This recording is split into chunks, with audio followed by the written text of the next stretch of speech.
Next question है, explain rural landless employment guarantee programme RLEGP and its objective. यानी rural landless employment guarantee programme क्या है और इसके क्या उद्देश्य हैं, इसको हम इस क्वेश्चन में डिस्कस करेंगे। फर्स्ट पॉइंट है, the RLEGP was launch in 1983 to 84। यानी यह योजना 1983 से 84 के बीच लॉन्च की गई। नेक्स्ट है, while most of the objectives and stipulations under these were similar to those of RREP.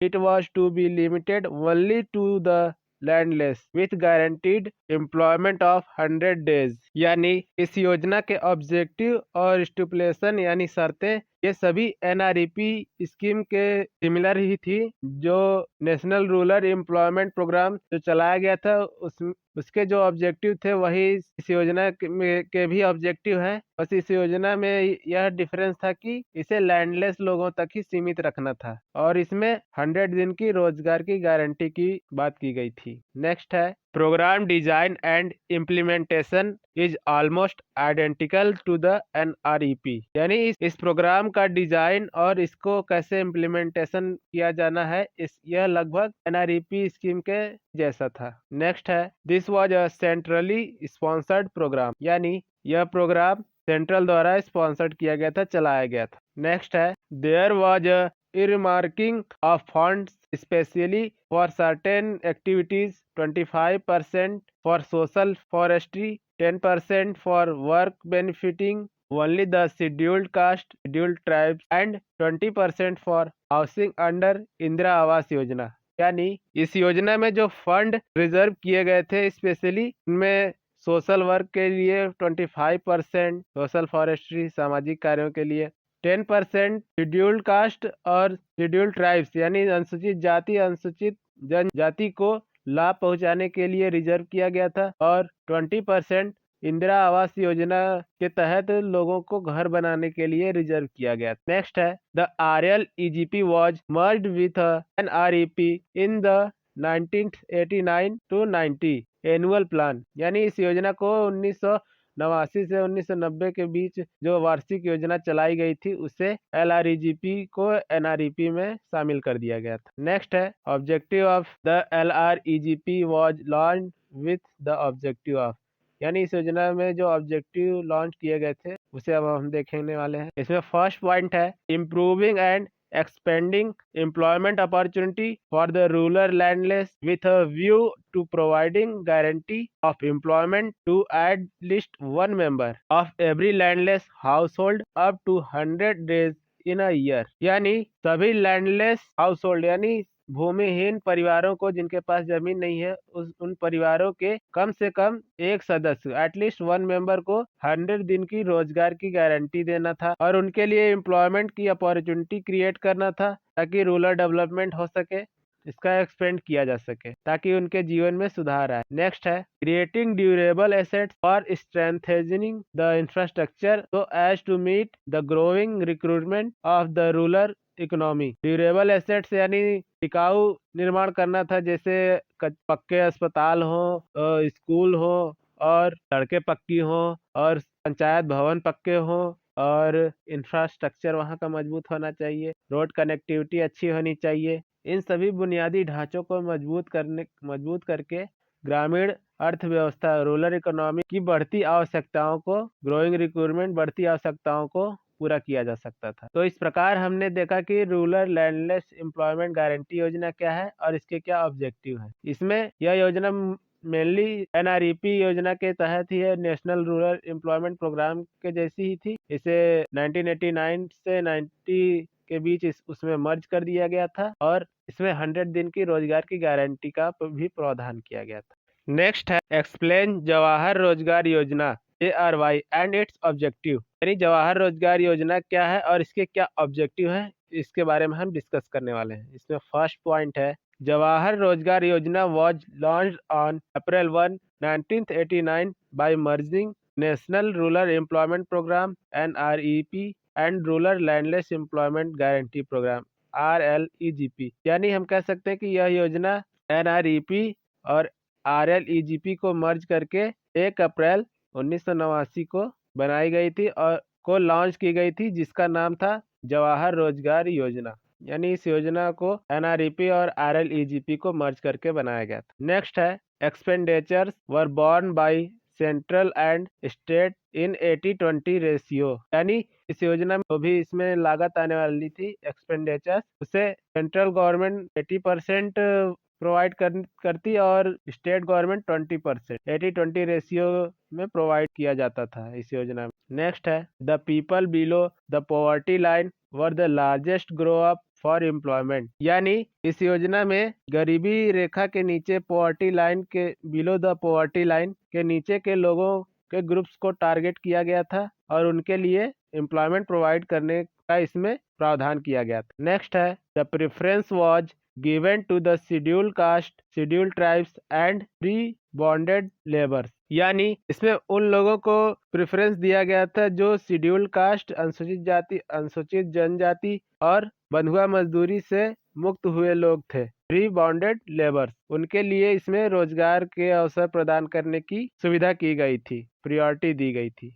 Next है 30% of the employment opportunity were received for women in rural areas. यानी 30% जो रोजगार की अपॉर्चुनिटी महिलाओं के लिए और वुमन रिजर्व की गई थी। यानी कोई भी काम होगा रूरल एरियाज में, उसमें ग्रामीण महिलाओं की 30% भागीदारी सुनिश्चित की गई थी। नेक्स्ट है gram panchayat were involve in the planning and implementation of the programme. यानी इस स्कीम को प्लान करने में और इसके इम्प्लीमेंटेशन में ग्राम पंचायत को भी इन्वॉल्व किया गया था। नेक्स्ट है सिंस अप्रैल 1, 1990 दिस योजना was replaced by Jawahar Gram Samriddhi योजना। यानी 1 अप्रैल 1990 को यह योजना को जवाहर ग्राम समृद्धि योजना में बदल दिया गया था, उसका नाम बदल दिया गया था। नेक्स्ट है लेटर फॉर सितंबर 25, 2001 जवाहर ग्राम समृद्धि योजना वाज मर्ज्ड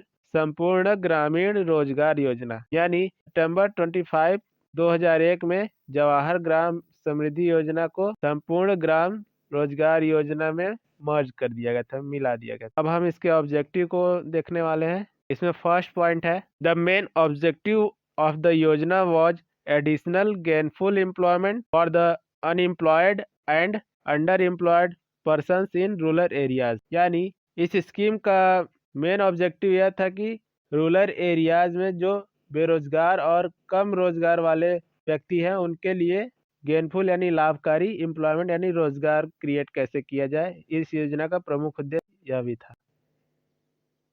नेक्स्ट है the other objective was the creation of sustained employment bye strengthening rural economic infrastructure and assets in favour of rural poor for their direct and continuing benefits. यानी rural economics में बुनियादी ढांचों और ग्रामीण गरीबों के लिए infrastructure and asset को develop करना ही इस योजना का प्रमुख उद्देश्य था। यानी उनके लिए कैसे जॉब अपॉर्चुनिटी क्रिएट की जाए, नए नए इनोवेशन ला करके, स्किल डेवलपमेंट प्रोग्राम चला करके, रोड कनेक्टिविटी बेहतर करके, स्टार्टअप की शुरुआत करके, तो इस योजना का प्रमुख उद्देश्य यह भी था। तो इस प्रकार हमने देखा कि जवाहर रोजगार योजना क्या है और इसके क्या ऑब्जेक्टिव हैं। यह बाद में जवाहर समृद्धि योजना से मर्ज कर दी गई थी 1990 में। नेक्स्ट क्वेश्चन है explain self employment for the educated employment youth SEEUY and its objective. यानी SEEUY को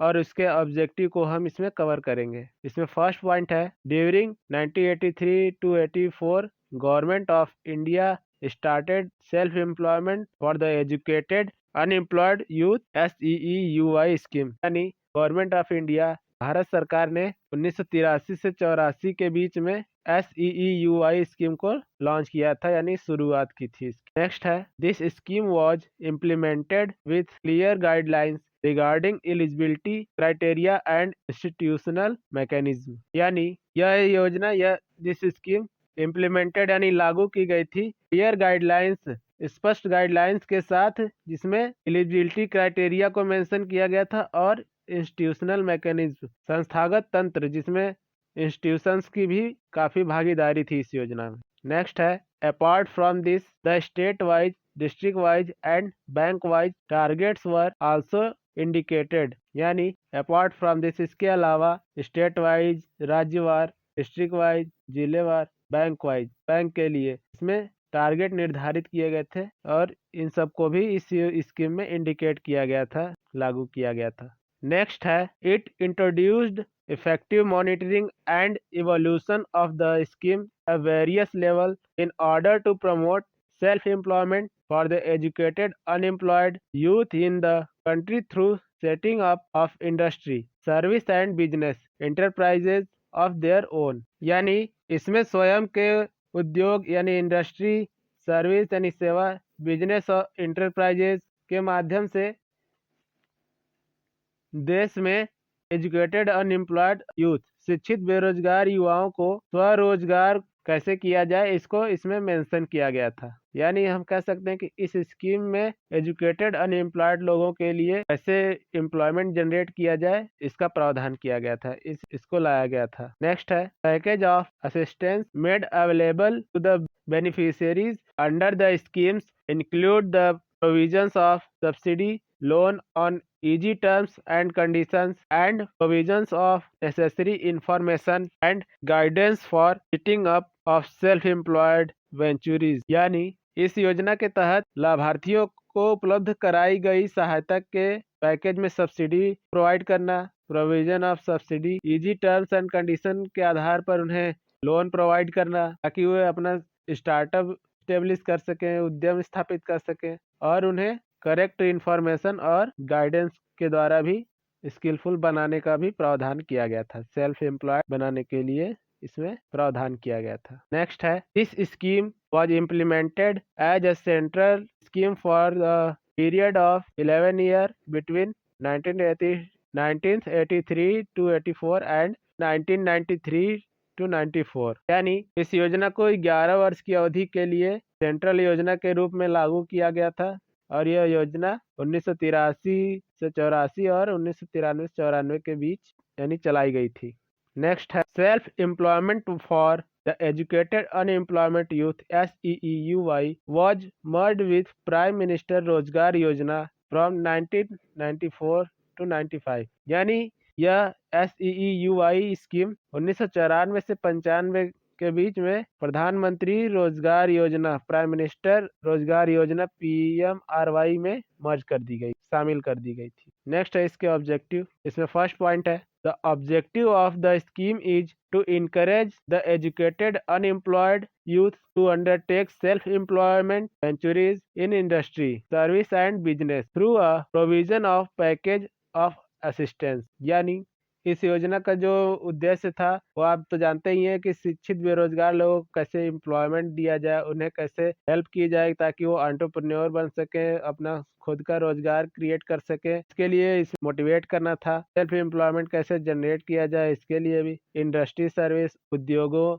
और सेवाओं के माध्यम से भी, business through a provisions of a package, इसके द्वारा भी, रोजगार के माध्यम से भी उन्हें प्रोविजंस यानी प्रावधान किया गया था ऑफ असिस्टेंट यानी उन्हें गाइड करने का। यानी इस योजना का प्रमुख उद्देश्य एजुकेटेड अनएम्प्लॉयड लोगों को एम्प्लॉयड बनाना था। तो इस प्रकार हमने देखा कि एजुकेटेड एम्प्लॉयड यूथ SEEUY योजना क्या है और इसके क्या ऑब्जेक्टिव है। इस योजना का मेन ऑब्जेक्टिव यह था कि कैसे सेल्फ एम्प्लॉयमेंट जनरेट की जाए, स्वरोजगार, और एजुकेटेड अनएम्प्लॉयड लोगों को कैसे रोजगार दिया जाए, और यह योजना बाद में प्रधानमंत्री रोजगार योजना में मर्ज कर दी गई।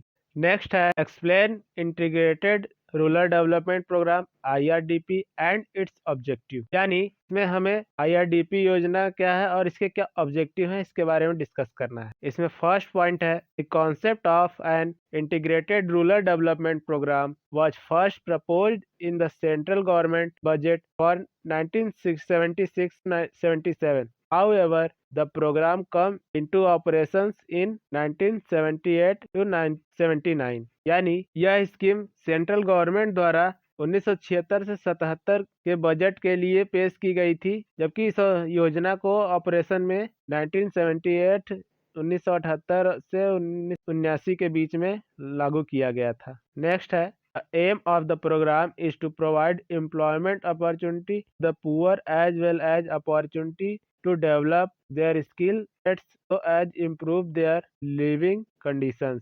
सभी योजनाओं की तरह इसमें भी वही चीज लिखा है, आप देख सकते हैं। Provide employment opportunity, skill sets को डेवलप करना और इम्प्रूव देयर लिविंग कंडीशन, उनके रहन सहन की क्वालिटी को इम्प्रूव करना। तो सेम चीज है, हमने पिछले ही योजनाओं में पढ़ चुके हैं, अब लिख सकते हैं। यानी इसमें कहा गया है कि रोजगार के अवसरों को कैसे क्रिएट किया जाए, कैसे और उनके स्किल्स को कैसे डेवलप किया जाए ताकि उनके लाइफ क्वालिटी को इम्प्रूव किया जा सके। नेक्स्ट है, besides providing the necessary subsidies to people below poverty line, this scheme also helps them to enhance their living standard। Same चीज, यानी बिलो पॉवर्टी लाइन, गरीबी रेखा के नीचे के लोगों को सब्सिडी प्रदान करना, यानी अगर वो गवर्नमेंट द्वारा कोई चीज खरीदते हैं तो उन्हें सब्सिडी प्रोवाइड की जाए और उनके लिविंग स्टैंडर्ड को इन्हेंस करना, यानी इम्प्रूव करने में मदद करना, इस योजना में यह भी शामिल किया गया। नेक्स्ट है, the programme is concerned one of the best yojana to do away with poverty related by offering those who fell below the poverty line the necessary subsidies in tandem with employment opportunity। यानी government subsidy किन चीज़ों पर देगी, इसको आप सबसे पहले समझ लीजिए। जैसे खेती के लिए खाद, यूरिया, बीज, इन सब चीज़ों की खरीद पर गवर्नमेंट सब्सिडी देने का प्रावधान किया था, यानी उन्हें इस पर भी छूट दिया जाए। और शिक्षा, स्वास्थ्य, परिवहन, इन सब चीज़ों में भी उनके लिए छूट की, सब्सिडी की व्यवस्था की गई थी। सब्सिडी का मतलब यहाँ पे यही था। आइए यहाँ पर देखते हैं इसमें क्या है। यानी गरीबी रेखा से नीचे रहने वाले लोगों को रोजगार के अवसरों के साथ साथ उन्हें आवश्यक सब्सिडी प्रोवाइड करना, जिससे अधिक से अधिक वह अपनी समस्याओं को दूर कर सके। और इसके लिए इस योजना को बेस्ट योजना माना जाता है। यानी इस योजना के द्वारा सबसे ज्यादा रूरल डेवलपमेंट किया गया, ग्रामीण लोगों को सब्सिडी प्रोवाइड करके। नेक्स्ट है, इसके ऑब्जेक्टिव क्या है। इसमें फर्स्ट पॉइंट है, to help family who lie below the poverty line and enhance their state of living. यानी उन परिवारों की सहायता करना जो पॉवर्टी लाइन के नीचे, यानी गरीबी रेखा के नीचे हैं, उनके जीवन स्तर में भी सुधार लाना इस योजना का प्रमुख उद्देश्य है। पॉवर्टी लाइन से आप क्या समझते हैं। जैसे गवर्नमेंट ने यह डिसाइड किया कि किसी के पास बहुत कम जमीन है और जिसकी इनकम बहुत ही कम है या फिर अनएम्प्लॉयड है, तो ये सारे लोग गरीबी रेखा के नीचे आते हैं। नेक्स्ट है, to empower the poor by helping them develop at every level. यानी एवरी लेवल, हर स्तर पर गरीबों की हेल्प करके उन्हें सशक्त बनाना। एम्पावर यानी उन्हें सशक्त बनाना ही इस योजना का प्रमुख उद्देश्य था। नेक्स्ट है, providing productive assets and inputs to इस टारगेट ग्रुप। यानी इस स्कीम में जिन लोगों के ग्रुप्स को टारगेट किया गया था, यानी जो उनका लक्ष्य था, उन्हें प्रोडक्टिव एसेट्स प्रोवाइड करना और इनपुट्स प्रदान करना, यानी उनकी हर प्रकार से सहायता करना इस स्कीम में शामिल किया गया था, इसका प्रमुख उद्देश्य था। तो इस प्रकार हमने देखा कि IRDP स्कीम क्या है और इसके ऑब्जेक्टिव क्या है। इसमें आप मेनली यह समझ सकते हैं कि रूरल एरियाज में रहने वाले पॉवर्टी लाइन से नीचे के लोगों को सब्सिडी प्रोवाइड करना हर चीज़ों पर, जैसे फूड, हेल्थ और परिवहन और एग्रीकल्चर, इन सारी चीज़ों पर उन्हें सब्सिडी प्रोवाइड करना इस स्कीम में लाया गया था। इसलिए इस स्कीम को सबसे बेस्ट स्कीम माना जाता है रूरल डेवलपमेंट के लिए। नेक्स्ट है, एक्सप्लेन इंदिरा आवास योजना। यहाँ पर आई होगा, IAY and its objective. Indira Awas Yojana क्या है और इसके क्या ऑब्जेक्टिव है, यह सबसे इम्पोर्टेंट योजना है। इसमें फर्स्ट पॉइंट है, Indira Awas Yojana IAY was a sub scheme of rural landless employment guarantee programme RLEGP and social welfare programme that was launched in 1985। यह नाम से ही पता चल रहा है कि यह स्कीम इंदिरा गांधी जब प्राइम मिनिस्टर थी तब लॉन्च की गई थी। इस स्कीम की शुरुआत 1935 में LREGP स्कीम यानी इंदिरा आवास योजना IAY LREGP की एक सब स्कीम है, उप योजना है, जिसे 1985 में 1985 में सामाजिक कल्याण कार्यक्रम यानी सोशल वेलफेयर प्रोग्राम के तहत लॉन्च किया गया था। नेक्स्ट है, it was the flagship housing programme of the Ministry of Rural Development and work toward constructing house for the below poverty line BPL population in rural areas। यानी ग्रामीण क्षेत्र में रहने वाले गरीबी रेखा से नीचे लोगों के लिए एक पक्का मकान बनाकर के देना इस योजना का प्रमुख उद्देश्य था। यानी उनके लिए नेक्स्ट है it provided grant for the construction of houses to member of scheduled caste of scheduled tribes, freed bounded labours of and to non SC/ST category below the poverty line. यानी इसमें शेड्यूल्ड कास्ट, अनुसूचित जाति, अनुसूचित जनजाति और freed bounded labours, मुक्त हुए बंधुआ मजदूरों और SC/ST कैटेगरी के लोगों के लिए भी इसमें घरों के निर्माण के लिए फंड प्रोवाइड किया गया था। Provided grant for the construction of house, यानी इसमें सभी जितने भी पॉवर्टी लाइन के नीचे के लोग थे उनके लिए हाउस प्रोवाइड करने का प्रावधान किया गया। नेक्स्ट है the beneficiaries are selected from the below poverty line BPL list approved by the ग्राम सभा। यानी इस योजना के लाभार्थियों का चयन करना ग्राम सभा की जिम्मेदारी थी। इसमें ग्राम सभा द्वारा गरीबी रेखा के नीचे के लोगों की लिस्ट तैयार की जाती थी और उसे गवर्नमेंट को भेज दिया जाता था। नेक्स्ट है ऑब्जेक्टिव, इस योजना के क्या उद्देश्य हैं इसको देख लेते हैं। फर्स्ट पॉइंट है to provide support during the construction of houses in rural areas, यानी रूरल एरियाज में कंस्ट्रक्शन ऑफ हाउसेस, घरों का निर्माण करके लोगों को सहायता प्रदान करना, सपोर्ट और प्रोवाइड सपोर्ट। नेक्स्ट है to support the construction of houses with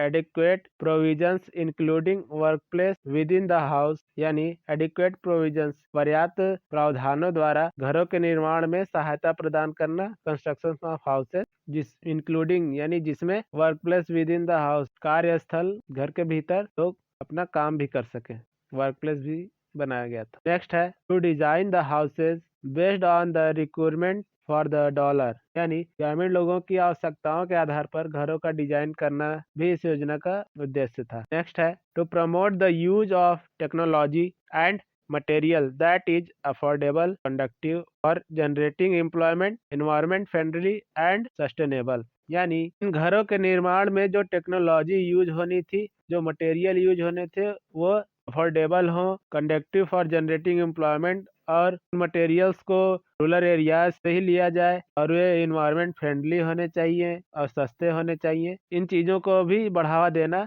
इस योजना का प्रमुख उद्देश्य था, जिससे लोगों को रोजगार भी मिल सके। ऐसा नहीं कि कहीं और से सीमेंट, रॉड और ईंटें लेकर के आ जाए, उनके लिए हाउसेज बनाए जाए। इसके लिए वहीं ऐसी अपॉर्चुनिटी क्रिएट करना जिससे वहाँ के ही संसाधन से हाउसेज क्रिएट किए जाएं ताकि लोगों को रोजगार मिले। नेक्स्ट है to empower and encourage panchayat to take a lead role at the village level for the implementation of this housing scheme, यानी ग्राम पंचायत को सशक्त बनाना और उन्हें प्रोत्साहित करना कि कैसे फील्ड लेवल पर लोगों को हाउस प्रोवाइड कैसे किया जाए। तो इस प्रकार हमने देखा कि इंदिरा आवास योजना क्या है और इसके क्या ऑब्जेक्टिव है। इस योजना के तहत लोगों को पॉवर्टी लाइन के नीचे के लोगों को हाउस प्रोवाइड करना और उसमें यूज होने वाले मटेरियल्स को उन एरियाज से ही कैसे फाइंड किया जाए ताकि लोगों को रोजगार मिल सके, इसको भी बढ़ावा देना इस योजना का प्रमुख उद्देश्य। तो इस प्रकार हमने फर्स्ट यूनिट के सभी टॉपिक्स को कवर कर लिया है। अब हम